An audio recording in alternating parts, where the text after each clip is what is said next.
You are listening to The Ben Keech Show, where every day the objective is simple. Ben will never stop fighting the fight and lighting the light on topics that affect you every day. Folks, welcome to the show. This is episode 47, and my name is Ben, and this is the Ben Keech Show. So glad to join us again. I appreciate all you fine folks who have subscribed, and again, got this mission for you, this request. I need reviews. I mean, I'd prefer good reviews, but I need reviews. All right, we need to build that up for me.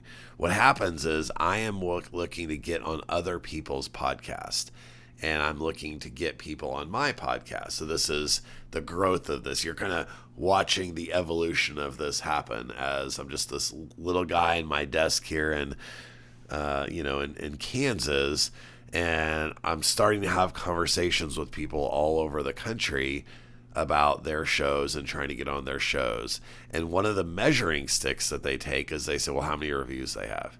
How many subscribers do they have?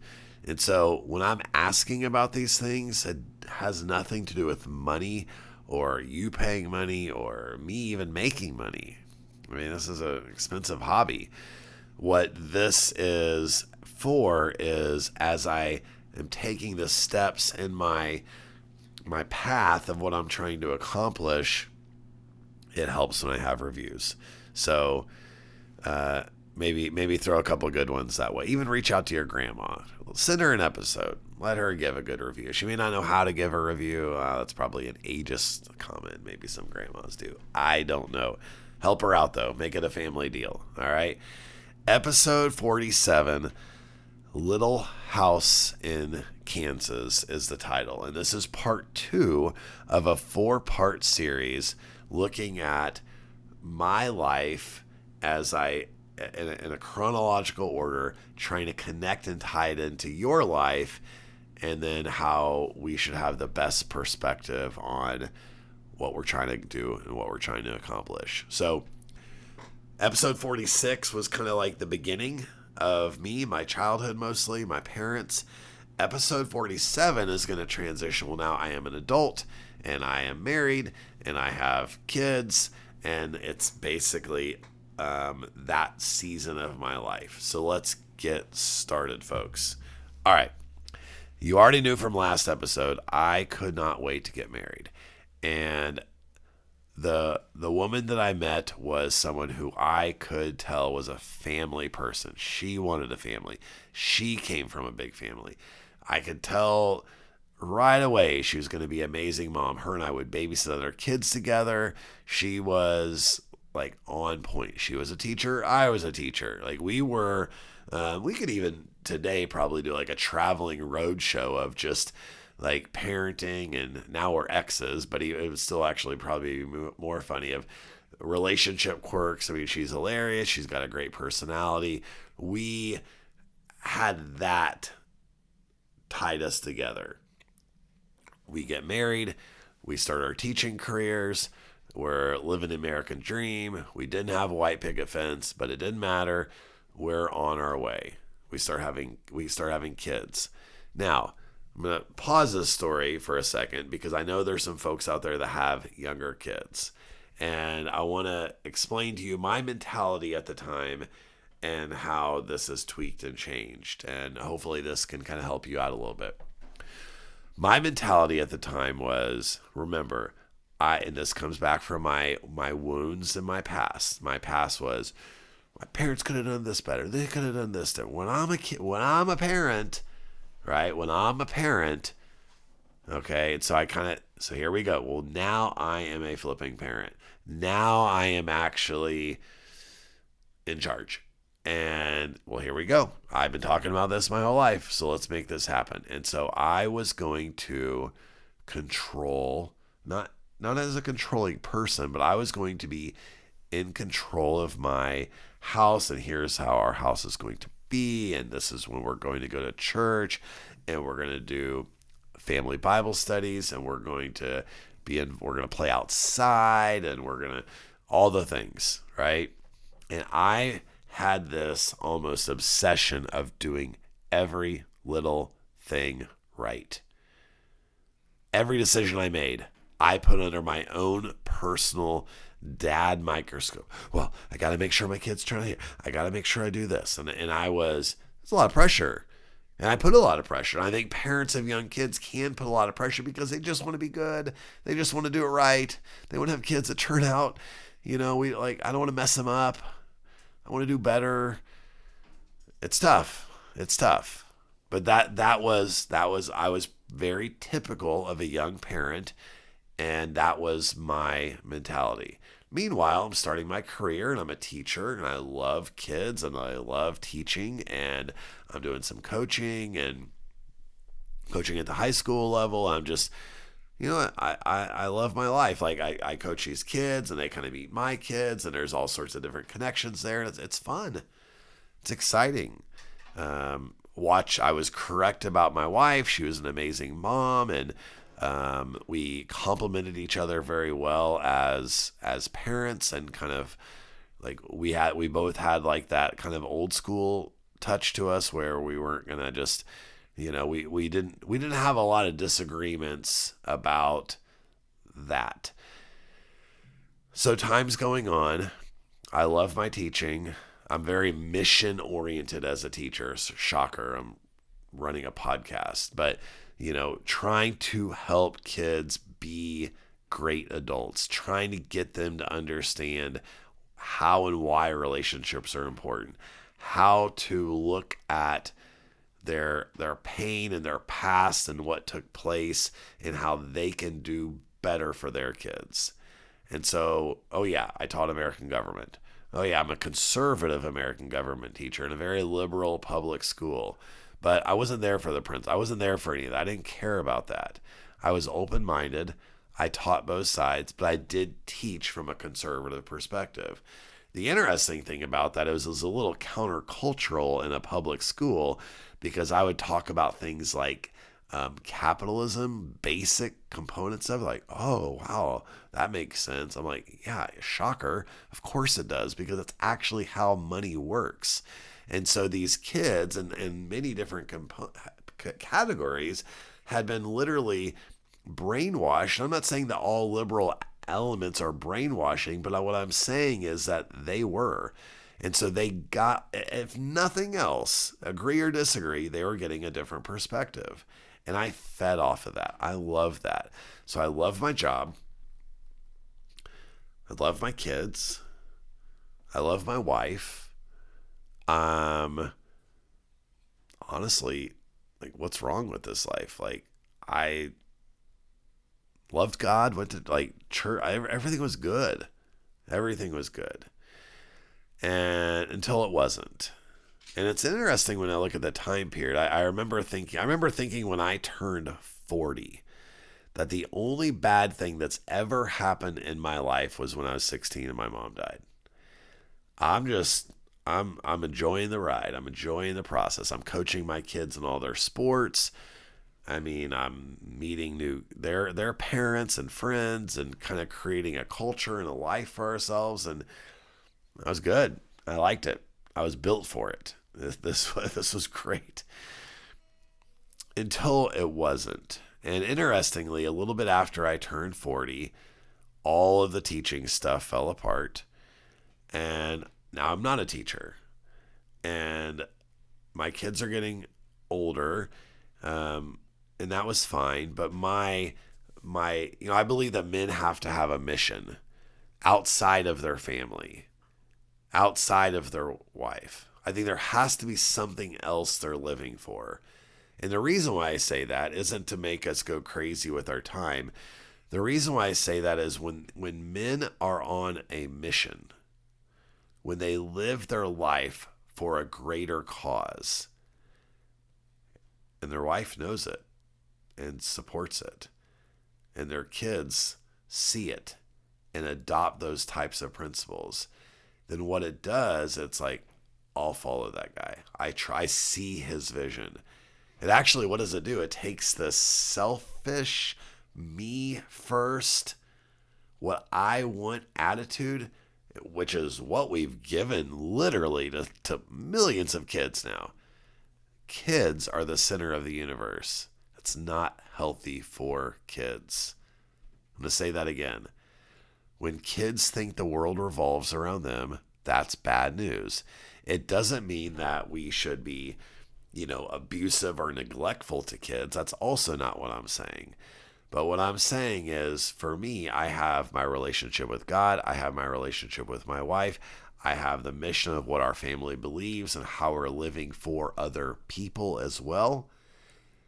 Whatever that is, that could be, we've talked about this in other podcast episodes. That could be a cause. That could be a movement. That could be people living in poverty. It could be a number of things. But we as a family believe this. So my mission until May of 2014 was my teaching. That was my those were my John the Baptist moments. Like that was where it was at. When that was gone, there was a massive void in my life. What am I doing now? I had started a lawn business on the side. No offense to grass and bushes and trees, but that's just not as exciting as trying to help kids become adults and live their best life. Like it just didn't, it was not fulfilling. It paid the bills, was not fulfilling. And now all of a sudden, some of my issues in my marriage were getting worse. It was almost as if probably for me, and it wasn't that we both didn't work on it, because we both did. We both saw some of the problems. We knew some of the things going on. But sometimes you can kind of divert your attention away.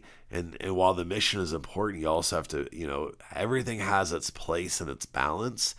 And when that left, I mean, don't get me wrong. It wasn't that I wasn't like stop loving my wife, or of course I was still a dad and doing everything I could with my kids. My kids actually probably got even more of me. I think, I don't know, maybe.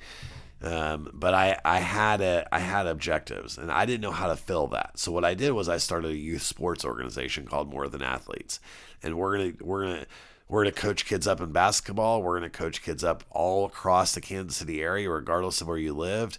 My partner wanted to use More Than Athletes to make money.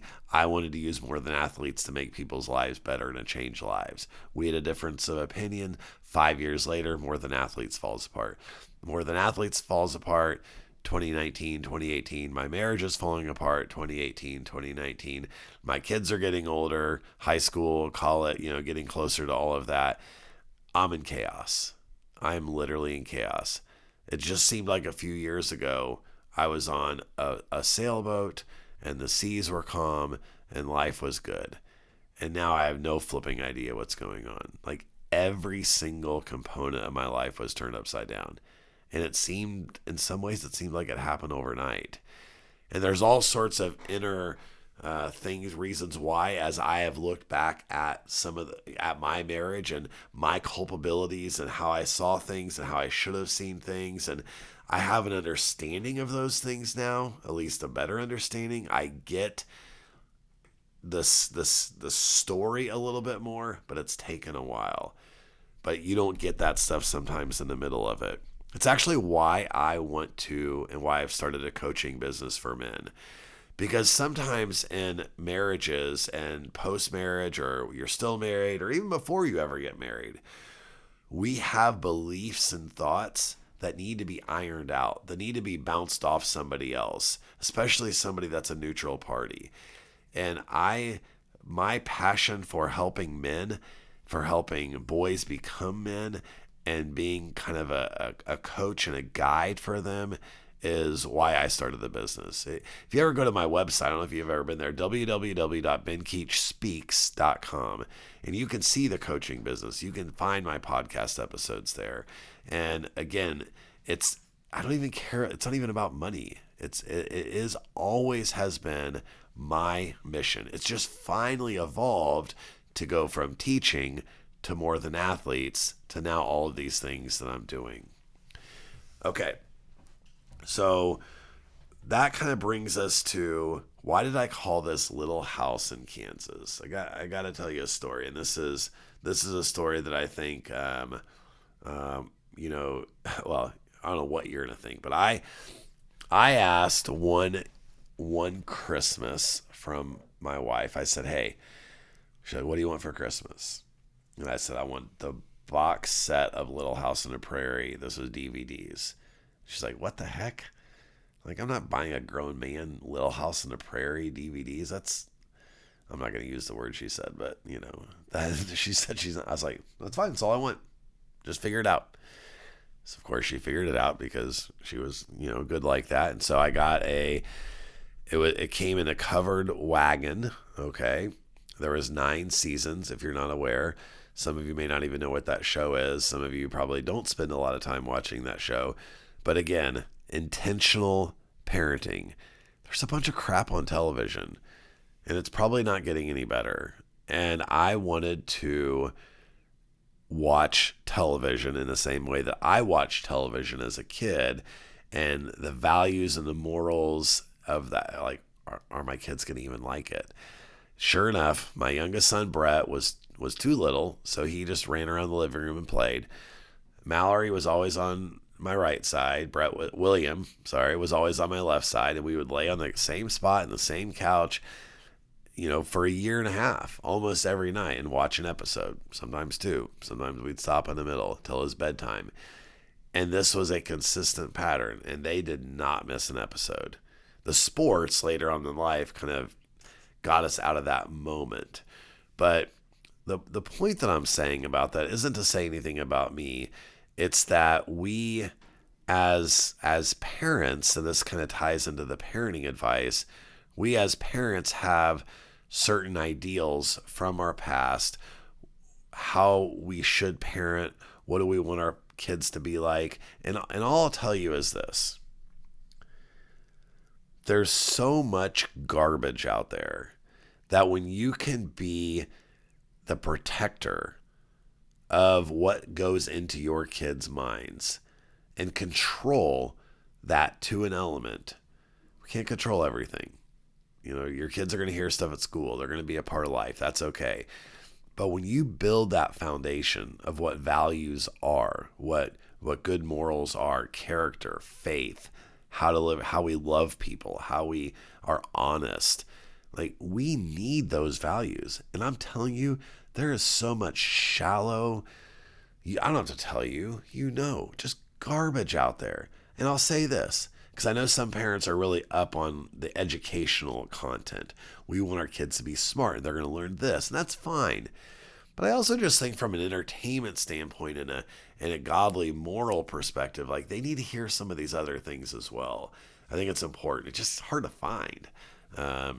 Anyway, the song today is a song by Brandon Lake, and the song is called Nothing New. And the reason why I chose this song was because I think sometimes when we think about parents and we think about the past, and this part of my life, and obviously ultimately ended sadly in a divorce, but when we think about our lives as parents, we sometimes see ourselves as these evolved creatures who know more than our parents or have better ideas of this. And sometimes don't you ever stop and think, well, goodness, I feel like, divorce rates have gotten worse. I feel like we have an epidemic of, suicide and loneliness, and we have, all sorts of different, like, you're taking 10-year-olds and you're drugging them up so they shut up, and we're like, are we better? What we really did was we took, again, if you listen to the last episode, we're taking the past, we're saying we're going to go completely different. We have an inability to diagnose the problem and fix the problem. So I love this song, Nothing New, because what I don't want to do is look at a parent 100 years ago and judge them and say, dude, they're doing the same flipping thing. They got crazy boys, crazy kids. Like, they're doing the same thing you're doing, the same thing I did. We as parents over the course of generations, like, yeah, some aspects are easier, some aspects are harder. But I think there's a collaborative respect that we should have for the process of what parents have done, what your parents did in that time period with the resources that they had. and they didn't get it all wrong. And there's things we're getting wrong now that they got right. Are you following me? That it's important to get that. These kids, are kids more respectful now? Are kids healthier? In some ways, yes. Are they lonely? Are they being paid attention to? Are we farming them out to every single youth activity known to man so we don't actually spend time with them? Are we so focused on their achievements, their accomplishments, how they make us look as parents, versus just maybe like some parents used to do, just take 5 hours on a Sunday and go fishing? I don't know. I don't know what it's going to look like in your world. Take your kid to Vegas, do something, but they didn't get it all wrong back then. And that's kind of why the message of the song has actually multiple messages, but it's an amazing song if you ever take a chance to listen. Brandon Lake, Nothing New. Folks, thank you very much. Reminder, in a couple of episodes, we are going to start having sponsors of the show.